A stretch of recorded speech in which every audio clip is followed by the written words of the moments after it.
Hello student, बेटा science में आपका पहला चैप्टर चल रहा है मैटर आवर सराउंडिंग, और उसके बारे में मैंने सारा आपको नोट्स करा दिए हैं।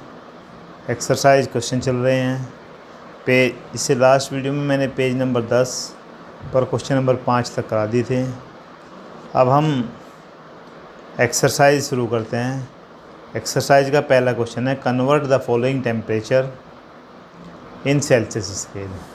सेल्सियस स्केल के लिए क्या बताया गया, इसका फॉर्मूला होता है T in degree Celsius. T का means temperature, temperature in degree Celsius is equal to T in kelvin minus 273। यानी कि यदि आपको केल्विन दिया हुआ है और सेल्सियस में आपसे पूछा गया है तो आपको कुछ नहीं करना है, 273 माइनस कर देना है। और यदि सेल्सियस आपको दिया हुआ है और केल्विन पूछा गया है तो सेल्सियस से केल्विन मिलाने के लिए 273 प्लस कर देते हैं।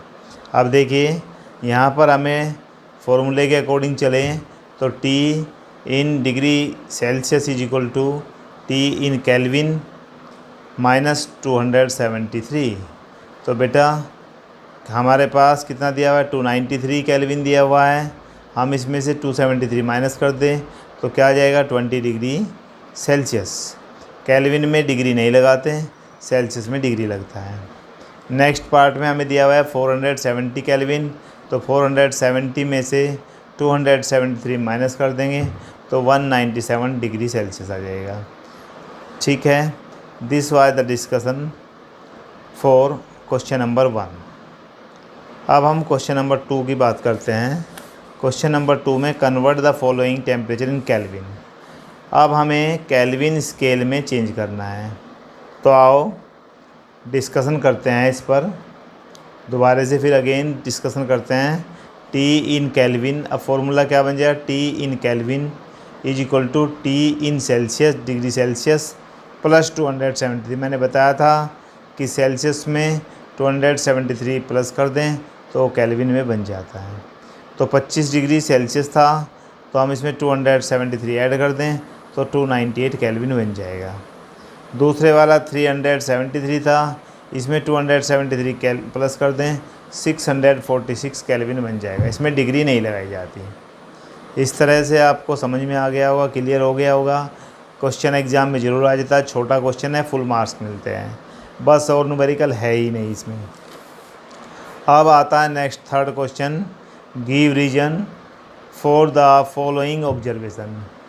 फॉलोइंग ऑब्जर्वेशन के लिए हमें कुछ रीजन देने हैं, जैसे कि naphthalene ball disappear with time without leaving any solid. यानी नैप्थलीन की बॉल कुछ समय के बाद अपने आप ही ख़त्म हो जाती है। आपने देखा होगा, मैं पहले इसको थोड़ा सा रीजन बता देता हूँ। आपने देखा होगा जब हम सर्दी या गर्मी में कुछ कपड़ों को उठाकर रखते हैं तो नैप्थलीन की वाइट बॉल आती है, वो बॉल लाते हैं, उन कपड़ों के बीच में रख देते हैं और कपड़ों को हम बांध कर कहीं अलमारी में या कहीं भी रखा जाता है। तो फिर जब हम दोबारा से खोलते हैं तो नैप्थलीन बॉल नहीं पाती। तो तुम्हारे दिमाग में नहीं आया कभी कि ये कहाँ गई, तो इसका मतलब उसका क्या हो गया, सब्लिमेशन हो गया, और सॉलिड फॉर्म से गैसेस स्टेट में होकर उड़ गई। और हमारे कपड़ों को इन्फेक्शन यानी कि इन्फेक्टिंग एजेंट होते हैं जो जर्म्स वगैरह, उनसे बचा के रखा। आप देखिए, समझने की कोशिश करिए, नैप्थलीन बॉल क्या होती है। इसे हम कपड़े में काफ़ी लंबे समय तक स्टोर करके रखने में काम में लेते हैं। इसे हम कपड़ों को में जो कपड़े काफ़ी लंबे समय तक स्टोर करके रखने हैं उसमें काम में लेते हैं। ये केमिकल इन्फेक्टिंग का काम करती है, यानी कि क्या है, एक तरह का केमिकल है जो केमिकल इन्फेक्टेड का काम करती है। काफ़ी समय बाद जब हम देखेंगे तो वो डिसअपियर हो चुकी होती है। अब हम इसके बारे में पता करने से पहले हम सब्लिमेशन की डेफिनेशन पढ़ेंगे और सब्लिमेशन की डेफिनेशन के बाद इसको देखेंगे। सब्लिमेशन क्या था, a change of state directly from solid to gas. एक ऐसी चेंज ऑफ स्टेट यानी किसी भी मैटर की स्टेट में चेंज होना जो सीधा सॉलिड से गैस में हो जाए, without leaving, without liquid state. तो क्या कहलाता है, सब्लिमेशन कहलाता है। ऐसे ही हम naphthalene ball undergo sublimation. Naphthalene ball क्या होती है, नैप्थलीन बॉल किसके उसमें आती है, सब्लिमेशन की। Very easily balls vapours forms में डिसअपियर हो जाते हैं, क्या हो जाते हैं, हवा में डिसअपियर हो जाते हैं वेरी इजली, आसानी से। तो इनका कोई कलर भी नहीं होता, कोई कलर भी हमें नहीं दिखाई देता। तो अब देखिए, यानी कि naphthalene ball undergo sublimation very easily with time. These ball get convert माने बदल जाती है, from solid to colourless gas, solid से कलरलेस गैस में। Thereby disappearing from our sight, उस साइट से डिसअपियरिंग होना, ख़त्म हो जाना। Without leaving any solid is called sublimation था यही, और यह है हमारा नैप्थलीन बॉल का रीजन भी हो गया। अगला सेकंड पार्ट है, we can get smell of perfume sitting several metre away. हम दूर बैठे हैं और परफ्यूम की स्मेल हमारे पास तक चली जाती है। In the gases state the particle move about randomly at high speed. आप समझिए, जब गैसेस स्टेट होती है तो जो पार्टिकल होते हैं गैस के, वो मूव अबाउट रैंडमली माने एकदम से एट हाई स्पीड से दौड़ते हैं। पार्टिकल ऑफ परफ्यूम इस हाई स्पीड, यानी particle of perfume mix in air, किसके साथ में मिक्स हो गए, एयर के साथ में। And travel eight A high speed, और में चलने लगे किससे, हाई स्पीड से।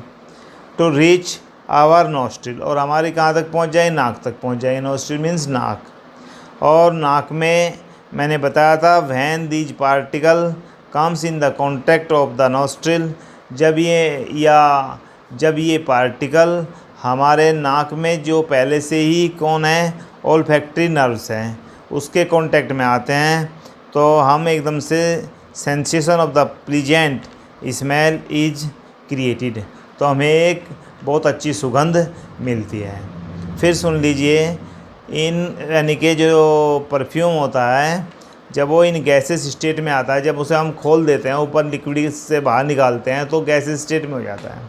तो गैसेस स्टेट में the particle move about randomly at high speed, और गैसेस स्टेट में पार्टिकल बहुत हाई स्पीड से आगे भागते हैं। चलो भैया, particle of perfume mix in air. अब हमने जैसे अपने कपड़ों पे परफ्यूम लगाया तो उसके पार्टिकल गैसेस स्टेट में आ गए और वो एयर में मिक्स हो गए। And travel at high speed, और वे चलने लगे हाई स्पीड से। टू रीच अवर नोस्ट्रिल, और हमारे कहाँ तक पहुँच गए, नाक तक पहुँच गए। When these particle comes in the contact with olfactory nerve, हमारे नाक में कौन सी नर्व है, ओल्फैक्टरी नर्व है, और ओल्फैक्टरी नर्व के संपर्क में आते ही वो हम इन आवर नोज, तो ए सेंसेशन, हमें एक सेंसेशन होगा, किसका सेंसेशन हो, प्लीजेंट स्मेल का, एक अच्छी स्मेल का हमें सेंसेशन होगा। यही हमारा क्वेश्चन नंबर 3 था। अब हम बात करते हैं, डिस्कस करते हैं question number 4। Now we discuss question number 4। अब देखिए, arrange the following substance increasing order of the force of attraction between the particle के बीच में जो फोर्स ऑफ अट्रैक्शन होता है उसके इंक्रीजिंग ऑर्डर में लगाना है। सबसे पहले आप पढ़िए, force of attraction between particle of solid सबसे ज़्यादा होता है, फिर उससे कम होता है force of attraction between the particle of liquid, और फिर सबसे कम होता है force of attraction of the particle of gas. इसी आधार पर हम देखेंगे कि ऑक्सीजन क्या है, गैस है, और वाटर क्या है, लिक्विड है, और शुगर क्या है, सॉलिड है। तो सॉलिड में तो सबसे ज़्यादा फोर्स ऑफ अट्रैक्शन होगा, और वाटर में उससे कम होगा, और गैस ऑक्सीजन में सबसे कम होगा। तो पहले ऑक्सीजन, लेस देन का साइन लगाइए, मुंह किधर को खोलेंगे, जिधर बड़ा होता है, वाटर, अब फिर आ जाएगा हमारा शुगर। अभी हम क्वेश्चन नंबर 5 करते हैं। 5 में कहा है, what is the physical state of the water at 25 degree Celsius, 0 degree Celsius, 100 degree Celsius. मैंने 5 इसके 4-5 पॉइंट पहले भी बताया था, आज भी मैं डिस्कस कर देता हूँ। देखो भैया, है तो इसका आंसर एक ही लाइन का, पर डिस्कशन आप सुन लीजिए। जब टेम्परेचर 0 डिग्री सेल्सियस से कम होता है तो water exist in the solid form, ice form में होता है। जब टेम्परेचर 0 डिग्री सेल्सियस से कम में होता है तो वाटर किस में होता है, सॉलिड फॉर्म, आइस फॉर्म में। जब टेम्परेचर 0 डिग्री सेल्सियस पे होता है तो water can exist in the solid as well as liquid, solid form भी रहती है और लिक्विड फॉर्म में, क्योंकि वाटर गेन करता है हीट टिल ऑल सॉलिड। कब तक हीट गेन करेगा, जब तक सारा solid convert into liquid without change in temperature, any change in temperature. यानी 0 डिग्री सेल्सियस पर वह सॉलिड भी रहेगा, लिक्विड भी रहेगा, और जब तक टेम्परेचर चेंज नहीं करने का, जब तक पूरी सॉलिड लिक्विड में न बदल जाए। तीसरा था 0 डिग्री सेल्सियस से बड़ा और 100 से छोटा। तो भैया 0 से बड़ा हो गया और 100 से छोटा हो गया। 0 और 100 के बीच में तो वाटर एग्जिस्ट लिक्विड फॉर्म में करेगा, कुछ करे कह ही नहीं सकते इसमें तो। फिर हम बात करते हैं 100 डिग्री सेल्सियस पर। 100 डिग्री सेल्सियस पर पानी उबलने लगेगा और उबलते वह लिक्विड स्टेट में भी रहेगा और गैसेस स्टेट में भी रहेगा। और यह कब तक रहेगा, जब तक पूरा water gases form, water vapour की फॉर्म में न चला जाए, जब तक टेम्परेचर नहीं चेंज होगा। केवल एक ही चीज़ चेंज होती है, या तो आप स्टेट को चेंज कर लीजिए, वाटर से गैस बना लीजिए, या आप टेम्परेचर को चेंज कर लीजिए।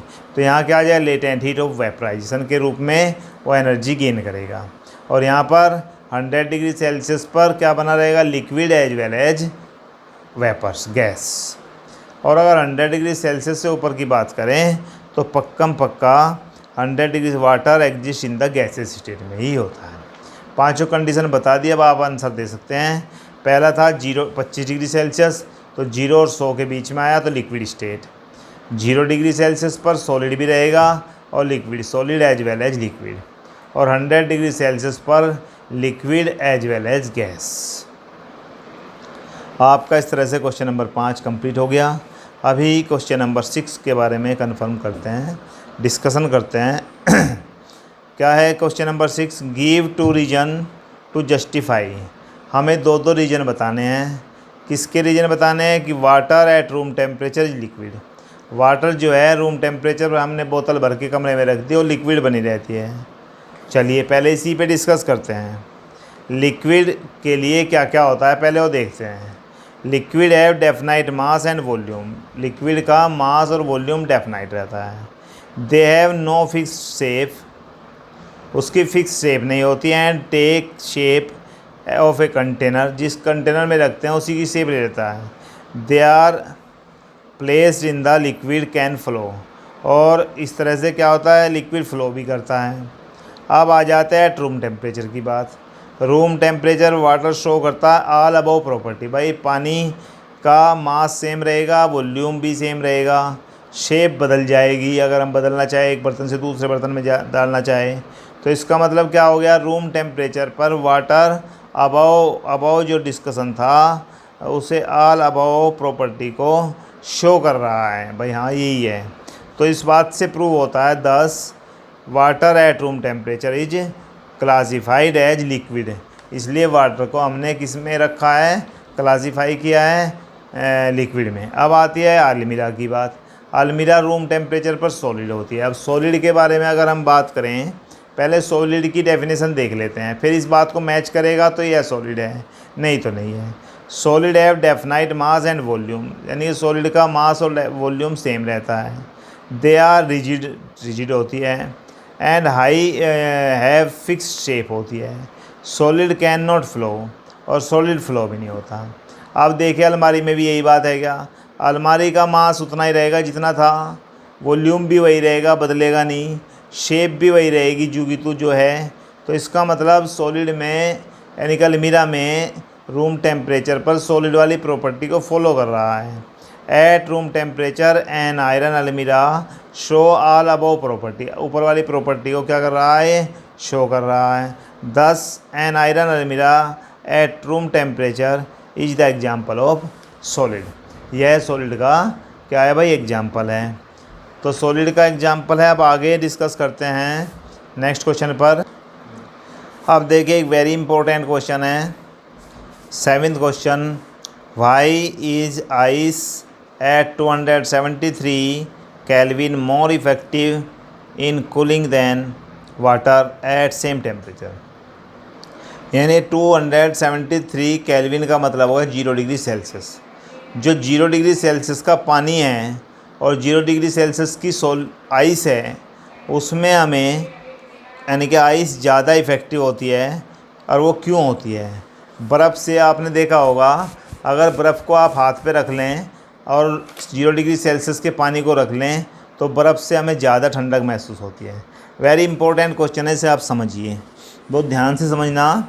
सॉलिड हैव डेफिनाइट, अब आपका आइस एट 273 केल्विन, आइस जो है 273 केल्विन पर लेसर एनर्जी देन वाटर, उसमें क्या होता है? Ice at 273 kelvin lesser energy than water at same temperature. Water has an additional latent heat of fusion, यानी कि सॉलिड से जब वाटर बना तो उसने कुछ लेटेंट हीट ऑफ फ्यूजन ले ली। क्या ले ली? कुछ लेटेंट हीट ऑफ फ्यूजन ले ली। अब water at 273 kelvin will absorb heat and its temperature will start rising, और यह जैसे ही हमारे हाथ से कुछ हीट लेगा तो इसका टेम्परेचर बढ़ना शुरू हो जाएगा, टेम्परेचर इंक्रीज होना शुरू हो जाएगा। किसका भाई? वाटर का। आगे चलते हैं। वेयर आइस एट 273 केल्विन, फिर हम आइस की बात करते हैं। आइस 273 केल्विन पर एब्जॉर्ब हीट, वो पहले एब्जॉर्ब हीट करेगी and first convert to water, यानी कि आइस पहले आइस से वाटर में बदलेगी जब टेम्परेचर राइज होना शुरू होगा उसका। तो इसका मतलब जो उसने आइस से वाटर बनने में जो हीट ली, वो हीट ज़्यादा ली हमारे हाथ से। तो हमारे हाथ से जब ज़्यादा एक्स्ट्रा हीट जाएगी तो हमें ठंडक महसूस ज़्यादा होगी। Only after complete conversion from ice to water, जब पूरी आइस वाटर में चेंज हो जाएगी, द टेम्परेचर विल राइज, इसका टेम्परेचर जब बढ़ना शुरू होगा। उसका टेम्परेचर तो अगर हमने 0 डिग्री सेल्सियस का वाटर लिया और हमने हाथ पे रखा तो उसका टेम्परेचर तुरंत बढ़ना शुरू हो गया। यहाँ पे उसने पहले लेटेंट हीट ऑफ फ्यूजन ली, एक्स्ट्रा हीट ली हमारे हाथ से, जब उसका सारा सॉलिड लिक्विड स्टेट में आया तब उसका टेम्परेचर बढ़ना चेंज होगा। थस इसीलिए आइस एट 273 केल्विन और 0 degree Celsius is more effective in cooling than water, इसलिए हमको ठंडक ज़्यादा कौन देगा? हमको ठंडक ज़्यादा देगा आइस, उसी टेम्परेचर पर, क्योंकि आइस को वाटर यानी कि लिक्विड फॉर्म में आने के लिए लेटेंट हीट की आवश्यकता पड़ेगी। ये क्वेश्चन हो गया, वेरी वेरी इंपॉर्टेंट क्वेश्चन है, ये बड़े बड़े एग्जामों में भी क्वेश्चन आता है। अब चलते हैं नेक्स्ट क्वेश्चन 8 क्वेश्चन में भी सेम डिस्कशन है। अब इस पर कर लेते हैं। वाट प्रोड्यूस इज मोर सारो बर्न बॉइलिंग वाटर और स्टीम, यानी कि बॉइलिंग वाटर है और स्टीम है, कौन सा ज़्यादा हमें जलन महसूस करेगा? आपको बिल्कुल क्लियरली समझ में आ गया होगा। जो स्टीम होती है और एक बॉइलिंग वाटर होता है, बॉइलिंग वाटर का टेम्परेचर 100 डिग्री सेल्सियस है, हमारी बॉडी के टच में आएगा तो हमें 100 डिग्री का सेल्सियस देने के बाद टेम्परेचर कम होना शुरू हो जाएगा। जबकि जो गैस है 100 डिग्री सेल्सियस की गैस है, उसमें पहले बनेगी वो 100 डिग्री सेल्सियस का वाटर, और वो जब तक स्टेट चेंज होगी जब तक हमें मोर हीट प्रोवाइड करा देगा। और जब हमें मोर हीट प्रोवाइड कराएगा तो हमें ज़्यादा जलन महसूस होगी, सीवियर पेन होगा।